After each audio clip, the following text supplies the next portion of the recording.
আসসালামু আলাইকুম দর্শক, আজকে অনেক দিন পরে কুমিল্লা ক্যান্টনমেন্টে বৃষ্টি হচ্ছে।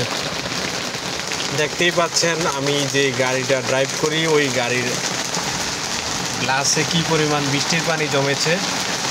এবং বৃষ্টি হলে গ্লাসের মধ্যে একটা ধোঁয়ার মতো তৈরি হয়। একটা শিক্ষণীয় বিষয় হচ্ছে এই যে দেখেন গ্লাসে কিন্তু ছিদ্র আছে। এই যে আমি যে গ্লাসটা মোছা দিচ্ছি এই গ্লাসটা দেখতে পাচ্ছেন আপনারা, গ্লাসে কিন্তু ছোট ছোট ছিদ্র থাকে এবং ছিদ্রের মাধ্যমে কিন্তু হালকা বৃষ্টির পানি অথবা কুয়াশা গ্লাস ভেদ করে ভিতরের দিকে আসে। এটা কিন্তু জানার বিষয়, জানার কিন্তু শেষ নেই। তারপর হচ্ছে কি এই যে আশেপাশে দেখতে পাচ্ছেন পাহাড়, তারপর পরিবেশটা আসলেই খুবই সুন্দর, খুবই ভালো লাগতেছে আমার কাছে। পাশে বৃষ্টি হচ্ছে, অনেক দিন পরে বৃষ্টি হইতেছে। বৃষ্টিটা কার না ভালো লাগে? বৃষ্টি আল্লাহর একটা রহমত। আল্লাহ তাআলা নাকি বৃষ্টি এবং কন্যা সন্তান দুইটাই রহমত স্বরূপ দান করেন।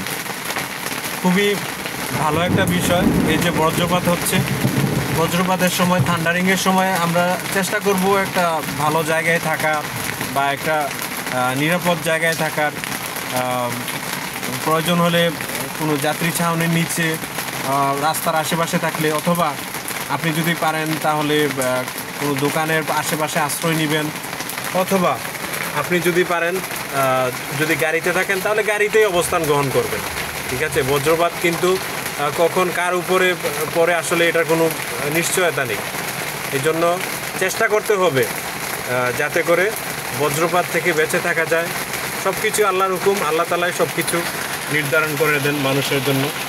ঠিক আছে, তারপরে গাড়ির বিভিন্ন বিষয় সম্পর্কে আমি পরবর্তী সময়ে আপনাদেরকে জানাবো। এই বলে আমি আমার সংক্ষিপ্ত ভিডিও শেষ করছি। আসসালামু আলাইকুম, সবার সুস্বাস্থ্য কামনা করছি।